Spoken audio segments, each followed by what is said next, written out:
Estamos de volta agora com o Noticiário Internacional. Luca Bassani volta aqui no Linha de Frente. A extrema-direita deve se tornar o segundo partido da Alemanha.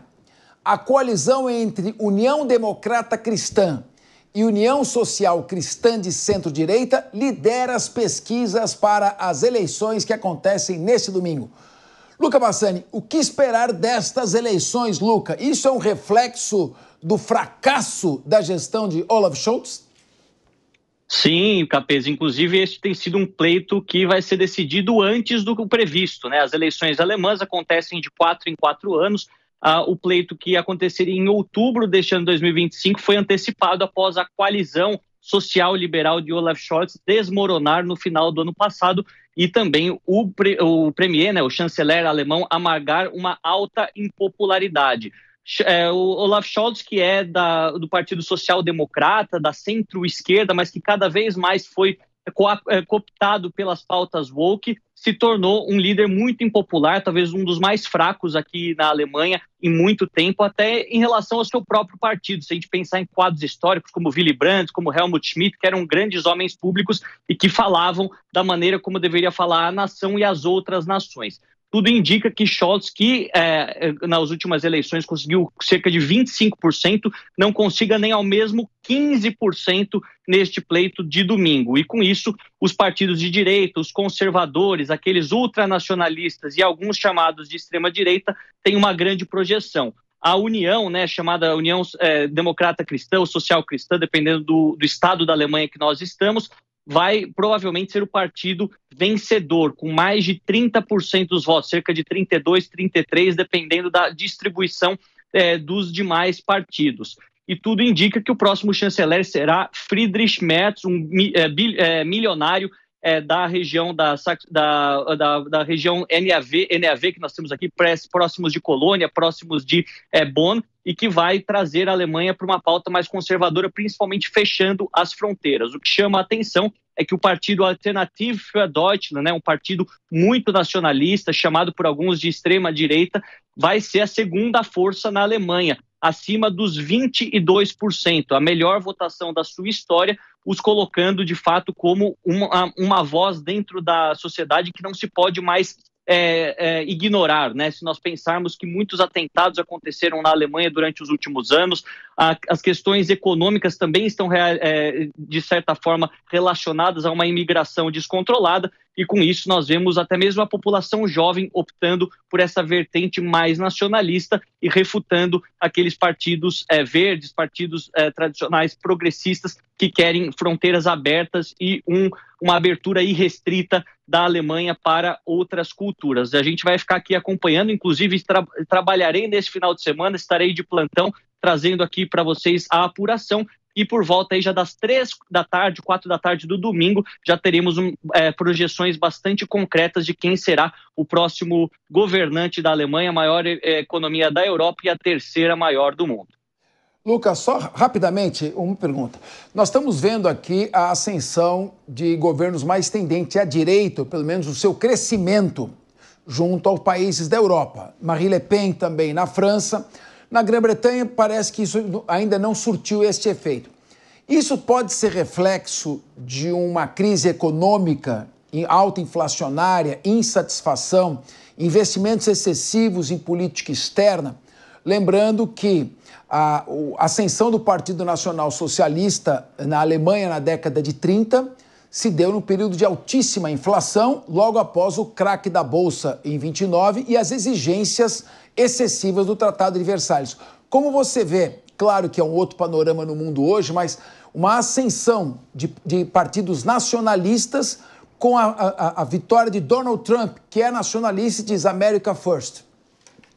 Olha, o Partido Nazista, de fato, Capês, ele assumiu de forma democrática no começo da década de 30, após de 1923 a hiperinflação corroer a economia alemã. Em 1929, o crash da Bolsa de Nova York também promoveu uma grande crise na Europa. Nesse momento, a gente vê que a crise econômica acontece, mas ela é proporcionalmente muito menor. A Alemanha, ela não vive um momento de declínio econômico. Ela está estagnada economicamente, crescendo aí por volta de 0,3%, 0,5% ao ano, o que é um crescimento muito modesto comparado com o potencial que tem a economia alemã, principalmente na sua indústria, que tem os certos tiros no pé acontecendo, promovendo tantas energias verdes, tantas mudanças no estilo dos carros vendidos na União Europeia, que a indústria central alemã, que é o carro a combustão, os motores a combustão, estão sendo colocados de lado, e as empresas como Volkswagen, como a Opel, como a Porsche têm sofrido, tantas outras menores subsidiárias também, que empregam milhares de pessoas.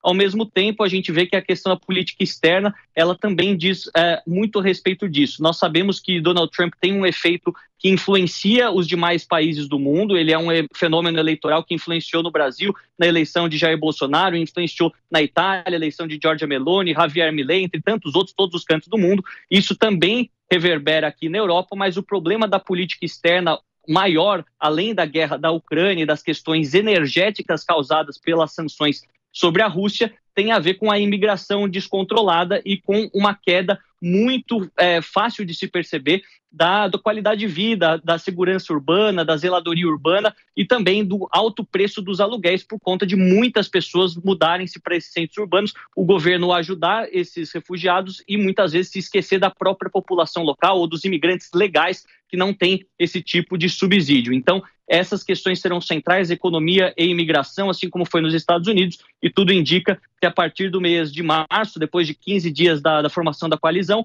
teremos já um novo governo, provavelmente chanceler Friedrich Merz, aqui na Alemanha. Muito obrigado, Luca Bassani, diretamente aí de Munique, onde são 20 horas e 53 minutos, o melhor correspondente internacional da televisão brasileira. Vamos lá.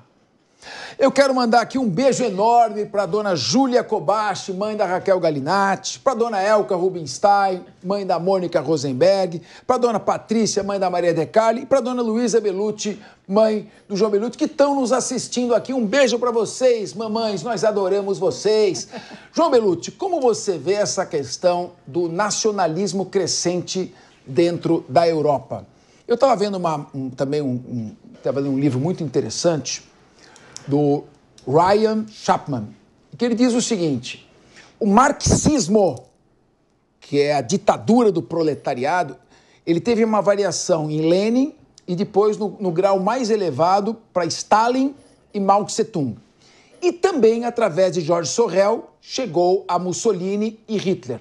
Ou seja, o nazismo e o fascismo são marxismos nacionalistas. Eles se inspiraram no marxismo, o Mussolini era marxista, inclusive o fascismo vem do nome do Sindicato dos Trabalhadores Fascistas, que é o maior sindicato da Europa. Então há uma origem, sim, comum no marxismo. Só que o marxismo ele é internacionalista, o nazismo e o fascismo são nacionalistas.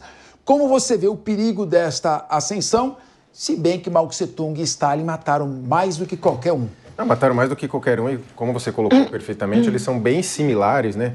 Comunismo, fascismo, marxismo, enfim.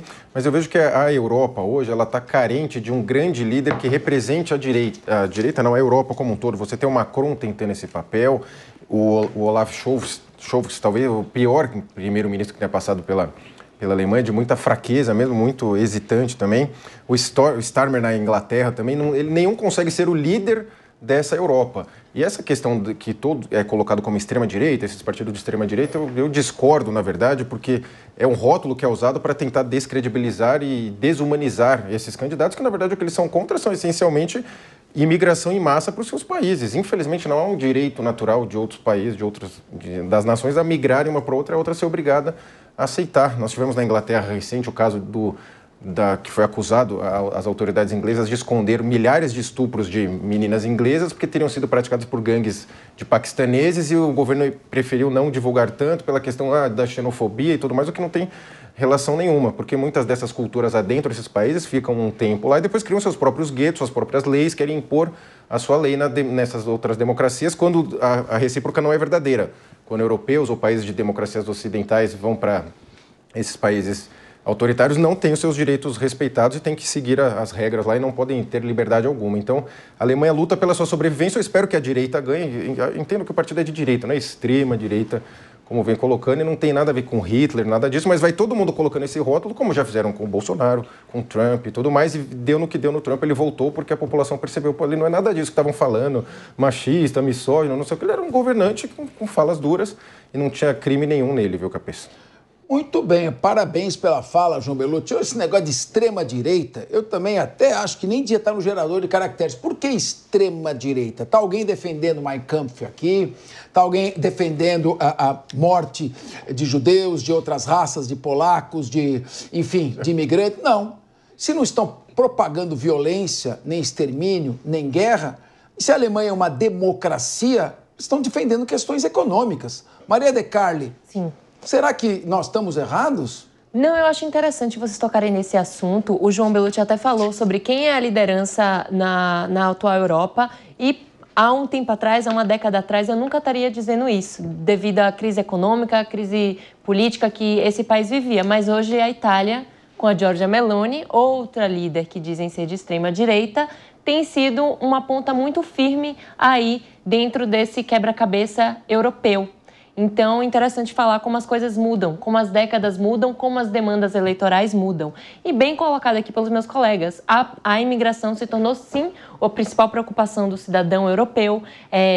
Gerou, né, certas comoções, alguns apontam, tem alguns dados que falam referentes ao aumento da violência e tudo isso que ocorreu sendo costurado com uma crise econômica. É importante mencionar que o problema na Alemanha, reitero aqui, é a imigração e uma crescente pauta mais nacionalista. E não é só a direita que está ganhando adesão com isso, não. Eu queria falar aqui de um partido chamado BSW, que surgiu tem 1 ano e meio, que se diz que apontam ser de extrema esquerda, tem a questão, ele se diferencia da dita extrema-direita com algumas coisas referentes à rede de bem-estar social e o papel do Estado, mas o principal alvo desse BSW, é a questão imigratória. Eles apontam até para um nacionalismo meio saudoso stalinista. Mas é importante dizer aqui que é um pós-polarização, direita e esquerda falando da mesma coisa.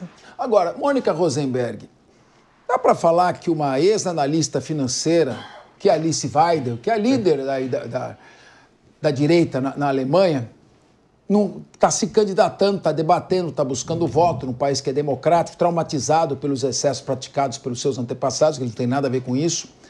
Dá para dizer que ela, então, é mais perigosa que um Maduro, que prende, sequestra, mata, desrespeita eleições, corre Minejad, que queria uma bomba atômica para jogar em Israel, por exemplo, ou que o Kim Jong-un da Coreia do Norte? Por que essa coisa contra ele? Você tem 20 segundos só. Certamente não dá para dizer que ele é mais perigosa, e eu vou chamar a atenção para o fato de que, se a esquerda é a grande defensora do feminismo, etc., o que nós estamos vendo na direita, líderes mulheres. Meloni na Itália, Marine Le Pen na França, e agora ela... Alguém falou o nome dela. Alice Weidel. Então, força mulherada de direita. Parabéns, mulheres de direita, vocês têm coragem, estão indo muito bem. Força para vocês.